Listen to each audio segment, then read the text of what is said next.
I wanna hear your voice. You should say all of the things you wanna say. You can be her right here today. I wanna hear your voice. Be free and tell your story. Goddess, you made it. I'm so glad you're here. Welcome to Goddesshood. We're not just a show, we're a collective. We believe that the healing of one contributes to the healing of all. On our show, you will hear stories and tips that will inspire you to live, love, laugh, and exist on freaking purpose. Let's live. I'm Thea, a podcast mentor dedicated to empowering women. At Goddesshood, we focus on helping women find and use their authentic voices through podcasting, fostering a deep connection with themselves and with other women. It's my honor to introduce today Pauline Victoria, an inspirational thought leader who transforms perspectives based on her extraordinary experiences as both a woman born without arms and legs. Pauline's life exemplifies strength and a complete whole spirit that transcends her physical limitations. With a can-do attitude and her remarkable resilience, Pauline inspires people to adopt a no excuses approach to life and business. Her visible disabilities provide a unique opportunity for others to explore and overcome their invisible obstacles. Pauline has discovered a formula for achieving her dreams, which led her to found One Leg Up Productions. She applies her proprietary VISTA framework to help growth seekers through coaching, masterminds, and retreats. Additionally, she produces and hosts the Small Victories podcast and offers mindset and business strategies through her Facebook community, Made for More.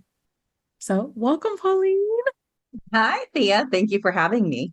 Thank you for being here. So we're going to get started with some fun rapid fire questions today. And this will be a chance for our audience to get to know you. So just answer with your first mind. Don't overthink it. Okay.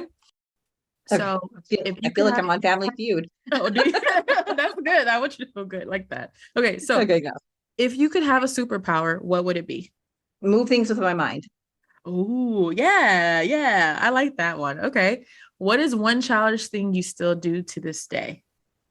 I percolate. So I get like excited for no reason, and I'm just like, I just want to scream, and I don't know why. I'm just full of joy. I love that. That tracks though with your personality. That tracks. If you were an animal, what kind of animal would you be? A lioness. A lioness.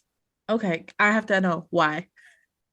Why? Well, I'm actually reading this book called Lioness, and the way they live, they are actually, you think the lions are the leaders of the tribe. It's the lionesses that hold everybody together. Whether it be helping get food, protecting the young, making the males, the lions, know their value and their strength as well. Oh, wow. Yes. Okay, matriarchy, let's do it. I love that. That's beautiful. Okay. So today, Pauline and I are going to talk about celebration. And are you celebrating small victories? But to start, Pauline, can you tell us about where small victories came from? Absolutely. They say you become what you're named. And my name, Pauline, means small, and Victoria means victory.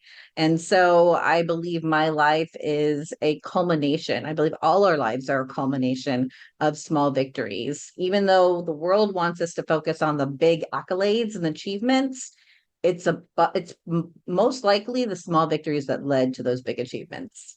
Now you have a really juicy personal story on how you kind of started to like focus on those small victories. Can you like kind of talk through kind of a little bit of before you started to do that and like then what that felt like once you started focusing on those smaller victories more often?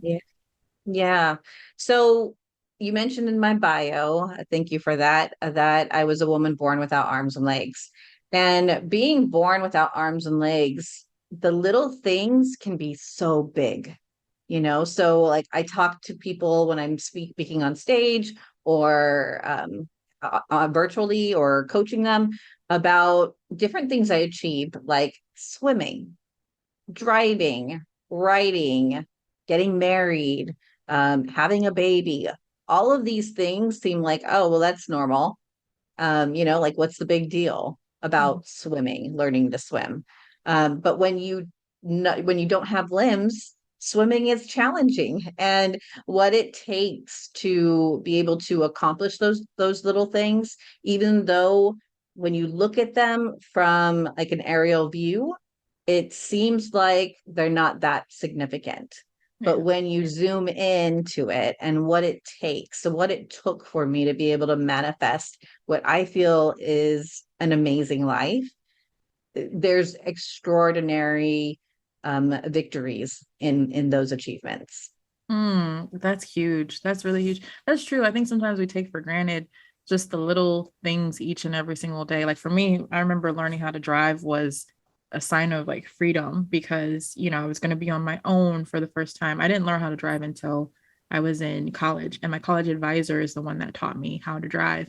And that alone was like, here's the keys to some more of your freedom or another piece of your life. And I was like, wow, I know there's a million cars on the road, but like to me, it made a big deal. Yes, and you're in Texas, and Texas, I drove in Texas, and Yeah. Texas drivers are crazy. So I'm glad you were brave enough to get your license there. I learned in California, and they're So did I also a little actually. I bit learned in California nuts. too. Oh, okay, yeah. So they are a little also there, but and that's the thing, right? The driving is one thing, but if you look at really what it achieves, it's freedom and independence. So everything that I've achieved in my life was to be able to exercise that freedom and that independence and to have one more step in that ladder. Yeah. And like I know you talk about your visible disabilities, but were there any other mental like aspects that, really like or other aspects in general, it doesn't have to just be mindset, but things that made you say, you know what, I have to focus on these. Like sometimes we don't celebrate. We get caught up in like, okay, what's next? What's next? So how did you like slow yourself down to start really like appreciating those things? Yeah. Yeah. So the physical stuff actually is probably the easy part. Like Okay. that's the easy battle to win. Because so let's just take swimming, for instance. Mm-hmm. If I said, oh, well, yeah, I have no arms and legs, I guess I can't swim, right? If I allow my circumstances to dictate my abilities, then I would probably not go very far. Mm-hmm. But it was the inner game that changed everything. It was that feeling like, no, my circumstances are not going to dictate the quality of life that I get to experience. And taking that drive and that will of my own to be able to figure it out, because let me tell you, there's not a manual book on how to live with our arms and legs out there. And so everything I had to achieve, I had to believe it before I can see it. Whereas most people operate from, well, I got to believe it. When I see it, I'll believe it. Mm. And when you mentioned in my bio, the Vista framework, really, that was just my ability to manifest different things in my life. That Mm. framework, and we can go over that in a second if you would like, but it really is about the vision.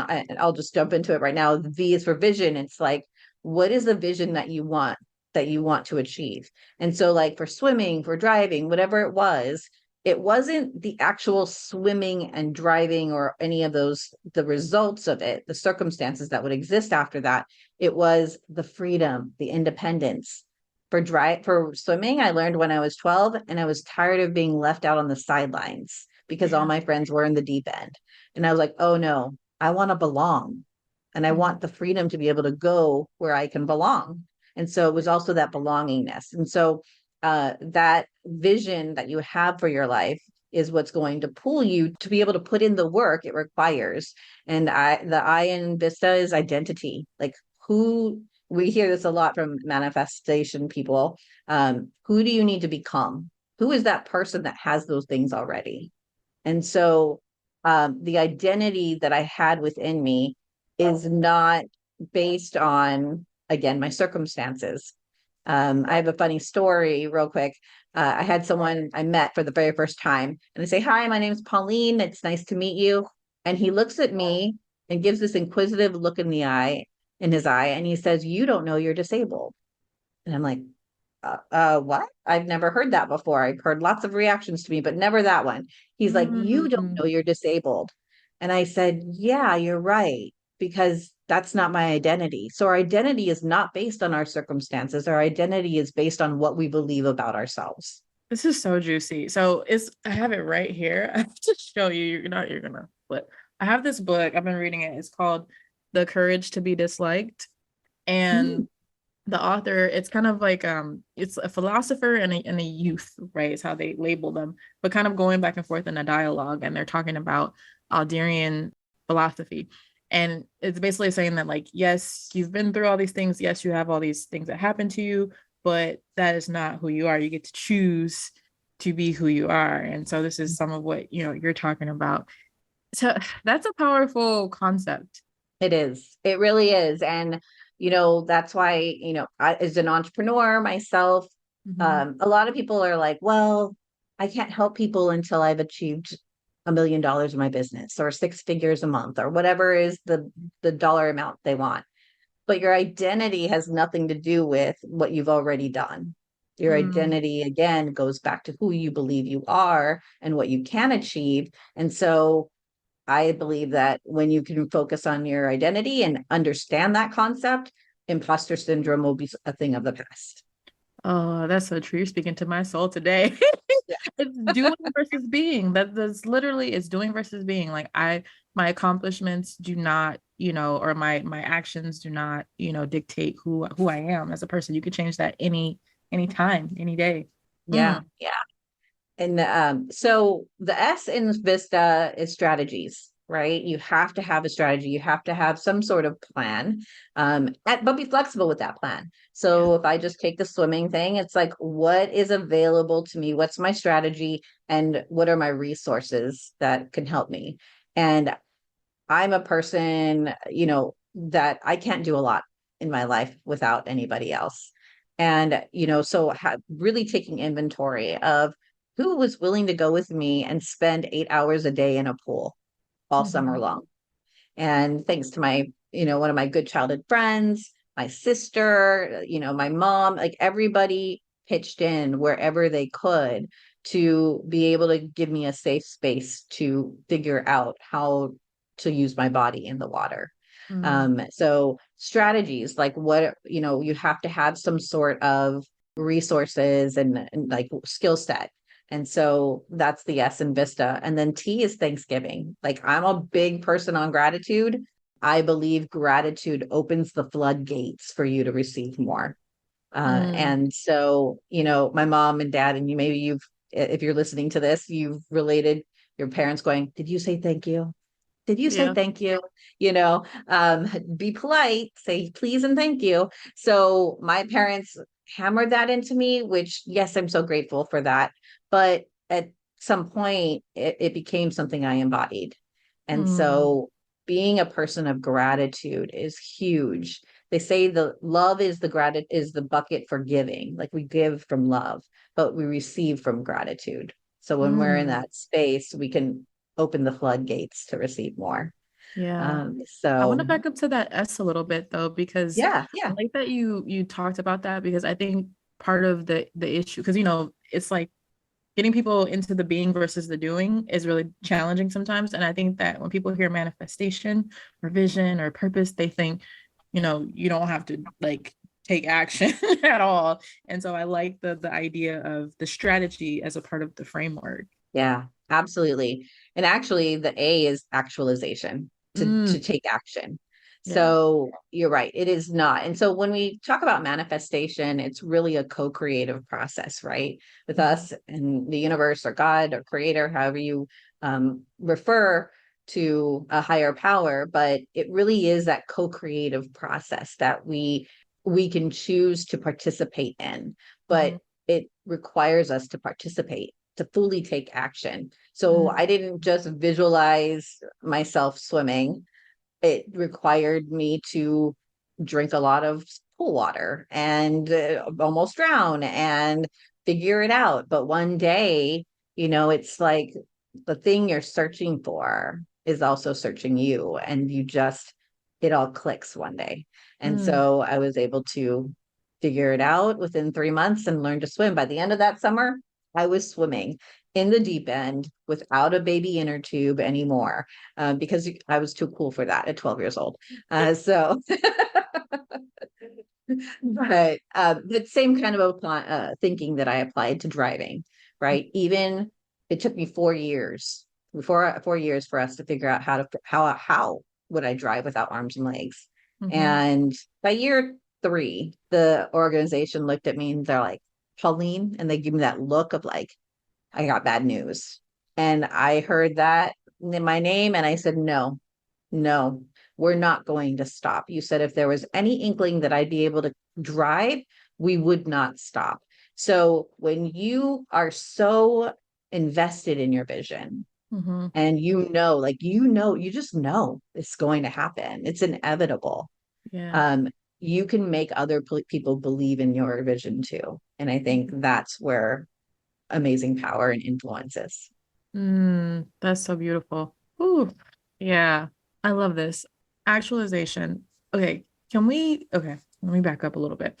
So with the vision process, how can people start to kind of, because the way you have that conviction for your vision and for what you saw coming to fruition, how can people get out of their own like heads to you know what I mean? Like it's like, you start telling yourself and talking and there's those voices and things like that. Like how do you remain convicted like that? Yeah. Well, it's interesting that a lot of people will ask me, like, how do you do it? How do you live without arms and legs and still smile through your life? And I honestly say because the other option sucks. Like, what am I going to do? Be depressed? Stay at home? Drink myself to death or shop myself out of a house and home? Like there's so many different things that I could do as an option, alternative than what I have chosen to do, and people wouldn't blame me. They would be like, totally get it. Yeah, life Oh, life without arms and legs, that's hard. And so you have to, mm. yeah, go ahead. Wait, you want to say No, no, something? it's just I'm calling response. Yeah, It's yeah. sorry. But yeah, so even when other people would give you permission to give up, you have to have the conviction for what is available, what else is available to you. And you have to choose. It's an active choice. I'm not going to say that I'm always happy and smiling and, like rainbows and roses forever. I'm not saying that's my life or it has been my life all the time. There have been moments where I really looked at suicide. I really was depressed. I felt like an outcast. I didn't feel like I belonged in this world. So it's not that what they call like toxic positivity where you're just going to Yeah. be happy even though right, maybe the normal response is to be sad, and that's okay. I'm a big believer of processing your emotions, not pushing them down. And so do what you need to do to process your stuff, but then hold a vision of what else is possible for your life. Do you like where you're at right now? And is that serving you? I love in your introduction how you talked about let's live on purpose. And, you know, I would, that's a big deal to live on purpose because then, when you get up every day, no matter what the circumstances are, there's something waiting for you or someone waiting for you. And that's where that conviction comes from. Like my Made for More Facebook group, you were made for more. I don't believe that about myself. I don't think I'm any more special than other people. I just happen to have a very obvious, visible disability that invites people to explore their own invisible, obstacles that are stopping them. And really, most of the time, it's usually ourselves that stops us more than anything or anybody else.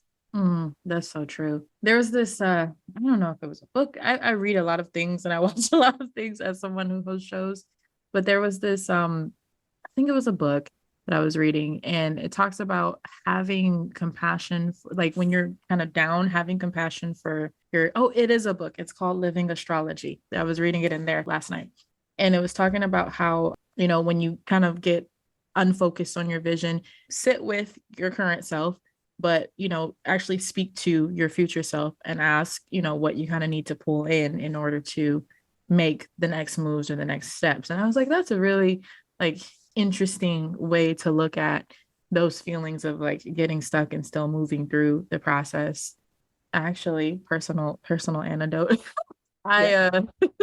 recently, very recently, I was feeling a little down in the dumps, and I was like, you know what? I can't sit here. I have to like get up and like get back into my body and like move and do something. So I was at the gym on a treadmill crying, but I was still it's like I'm still doing it. I'm still making it happen. And it sucks. The thing that I'm thinking about sucks, but you know what? Like I can still move through it. So there's all types of ways staying convicted. And I like what you said when people want to like be compassionate to us so bad. And that's like a beautiful human trait, but it's also like something that could keep us stuck in our own bad habits when people, validate our bad habits and, stinking thinking, if you will. So these are all really good tips. Oh my gosh. Yeah, absolutely. And that's the thing, it's like, because for me, it could be something small. I could drop my phone, right? Mhm. And it could tailspin me into some sort of like, oh, why did you make me this way? Why did I have to, it's something so simple. I just want to pick up my phone. So it could be something like that will spiral me down. And I let myself have that but I've gotten so good at it because I've had lots of practice, like Yeah. about 10-15 minutes. Then I have to pull myself back up, pull your big panties on and be like, okay, I got this. I'm doing it. And so I love that even though you were not feeling it, you pushed yourself to physically move your body anyway and move it even through the tears. I think it takes strength to be able to do that, especially if you had to go to a gym and cry in public.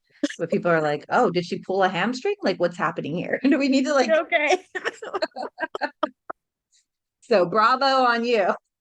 Thank I can you. go hide in my bathroom and do That the part. exercise there. Yeah. Yeah. It was one of those situations where it's just like, no matter what you do, it's coming out. So you just gotta let it Yeah. out. Yes. Yes. You're like, why? But yeah, that's the thing. Like expect hard times in your future. Yeah. It's coming. And so if you know they're coming, then identify, because this could be a strategy of like, well, how am I going to deal with it? What's going to be Yeah. my process? Mm-hmm. And so when we go through those hard times, we have a choice of whether or not the emotions are going to master us or if we're going to master the emotions. That's so true. That is so true. Because at a point, it's also like I was saying to myself, after the fact, I was like, excuse my French, y'all, but shit has got to change. Like shit cannot stay the same. Like that's just, I was like, it has to change. And so, I think at a point you'll get fed up enough to where, you just gotta like, you can't keep going down this rabbit hole. In the book that I was just sharing with y'all, The Courage to Be Disliked, it also talked about, what's the goal of the thing, right? So like if we say that, like, okay, for instance, the example in here is I want to be like so and so because they have this, unique personality or whatever. Well, what is the goal of wanting to be like so and so? And then you kind of break those things down. And you're like, well, that's not actually really the true goal. It's this, right? And I feel like kind of getting a little bit more logical in like emotions are great and we need to feel those, but sometimes putting some logic back into it of like, okay, what's the goal here? And okay, now I can like my rational mind can understand what's going on and kind of Yeah. communicate it to my emotional mind, like here to here, heart to head. Yeah. Yeah. Because they can get disconnected real quick, right? Like if Mhm. you're frustrated and angry, logic goes out the door. You're like, no, I'm just going to see red right now and say what needs to come out of my mouth. And sometimes that's not always good. Sometimes it's not. Sometimes we burn it So, down. We don't want to burn it down. right, right. But I think what that refers to a lot is like the driving thing, right? Like you want to, the driving thing is scary, especially Yeah. if you go back and you remember, okay, when I had to learn to drive and all the things that you have to think about and coordinate and not kill people in the process, right? Yeah. Like it's the freedom. Mm-hmm. So yes, you could be overtaken by the fear and you're like, I'm done. Nope, I'm not doing this. Or you'd be like, but it's the freedom I want. It's not, Mm-hmm. the driving is just the vehicle per se, so to speak, in which I can experience freedom. And so Yes. it's, what are the experiences do you want to have in life? Yeah. And then how do you get those experiences? Mm, Right? Like true. we'll say, I want $1 million. I want to be financially free. And so a lot of us will start businesses thinking, okay, once I'm financially free, then I'll have had it all. But what does that financially free mean for you? Oh, yeah, that's so true. That is so true. Yeah. It's no reward without risk. And sometimes risk is just getting just a little bit outside of your comfort zone. When we used to focus on friendship coaching as a part of our business, the main question I would get all the time was like, how can I avoid toxic friendships, or how can I avoid, disagreements with friendships or disloyal friends? And they would hate my response every time, but it's like, it's a risk. You have to put yourself out there. You have to connect to know that there is a disconnect sometimes, like you have to put yourself out there to find out. And you either find out faster or you find out slower by not taking the risks of being open and connecting with others. And Yeah. And, I think as human beings, they say if you're not growing, you're dying. yes, And I love that quote. yeah. And if you're constantly in the mode of growing doesn't happen around easy circumstances. It often happens when we're being challenged or putting ourselves out there in a way that we're not used to, or we put ourselves in a circumstance that's going to not be so fun and maybe a little painful. But if you focus on the growing part, like I'm going to be better for this afterwards. Like that friendship, it may not have been for me. And I went through a lot of pain because I felt betrayed or I lost trust, but I learned something about myself.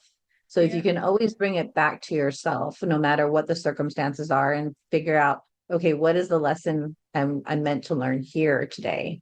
And how has it helped me grow? And that's why I do say that not having arms and legs, as hard as it is, has been a privilege. I'm tracking. Yes. Well, I mean, because here's the thing. I will have to say it. I think when you have everything, sometimes like it's real easy to take things for granted, like really easy. And then you realize, oh wait, it's not that deep. It's actually all right, Like so. Ooh, say that again, Pauline. That was good. I don't know if I can rewind everybody, but listen to this over and over again. Get your pencils and papers out. It, yeah. So actually, I don't even remember what. Sometimes you know what the spirit just takes over, and It did. I'm just like, I don't even know what's happening or coming out of my mouth right now. It's not me, but just focusing on our own growth Mhm, is important. When I left for college, mhm. I only went to a college 20 minutes outside of, I mean, from my house that I grew up in. If I stayed home, all my needs were going to be taken care of. People knew exactly what I needed in terms of food, getting showered, going to the bathroom. Like everything was comfortable at home.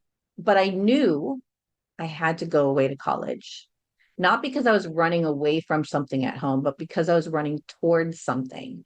I needed to know if I was going to be able to live my life without the security of mom and dad, Mm, of like having all the relatives around me because I'm half Filipino and we have always have lots of people in the house. And like not having the people that knew me and that were familiar with me and I was comfortable with, could I live my life on my own? And I mm, wanted to see what I was really made out of. And when we're going after a dream or we're pursuing our purpose, sometimes it's just for the sake of seeing what you're made out of, like meeting the challenges, and can you rise to the occasion? Because you get a lot of confidence when you put yourself in uncomfortable situations and you come out with flying colors. Yeah, that's so true. Yeah. And, like not having arms and legs is also a great filter. Like how I met my husband. I wasn't someone who dated a lot, but someone who could be my friend, even my husband, it's a great filter because it's not going to be easy being friends with me. So it's like, are you gonna, like, I have all my friends here and they've all built ramps to go into their house so I could come whenever I wanted to. And I'm like, I get to witness such kindness in the world when the news would tell you otherwise. Like humans are so kind, and it's just amazing to be at the effect of that and to be able to witness it. Oh, I love that for you. Oh, I love that for us to get to witness that. Thank you for sharing that with us. I think that's so beautiful, and what amazing friendships and partnerships and amazing life, and in spite of, or actually, yeah, in spite of everything. I love that. Yeah. We're at the portion of the show where we leave you with an affirmational card and a song from our Goddesshood playlist. Think of this card as your card for the week. Today, and pretty much every time we do this, we are pulling from the Wisdom Del Alma deck. And so it's 44 affirmation cards to activate your inner diosa by Christine Gutierrez. This is a really good deck. It's beautiful. So we're going to just shuffle real quick. And then we will pull a card. And you know what, Pauline? Right hand or left hand? Left hand. Okay. I had to think about which one was the left. Wait a minute, because I'm looking at myself. I don't even get the benefit of holding my left hand up and that's showing the L. I know, right? I'm like, which one is which? Yeah. Oh, okay, this is a beautiful one. I am a multidimensional woman. And the back says, like the sea that is sometimes tumultuous and sometimes calm, I am allowed to be all things. I don't need to fit into a single box. I give myself permission to embrace all aspects of the divine feminine. I feel like that's really in line with today's conversation. Yes. Oh, that's like a perfect card. Okay, juicy. Okay, and today's song for the week is It's About Damn Time by Lizzo. And I feel like this song just says to me that it's all about time that we celebrate ourselves, our victories, whether they're big, whether they're small, and to just really embrace the fact that we did it. We did something. We like moved the needle, and it doesn't have to be huge all the time. Yeah. So that is our show for the day. Is there any final thoughts that you'd like to leave with the audience, Pauline? I would just encourage everybody to go out and live life to the fullest. It's going to have times of joy and it's going to have times of hard and sadness and disappointment. But through all of it, joy, disappointments, you grow. And I know that each one of us was made for more. So go out and live that way. I love that. Well, thank you for tuning in. You've been listening to Goddesshood with Thea. Don't forget to share, subscribe, and head to the show notes for some goodies. And remember to live, love, laugh, and exist on freaking purpose. Go live. Your voice. You should say all of the things you wanna say. You can be her right here today.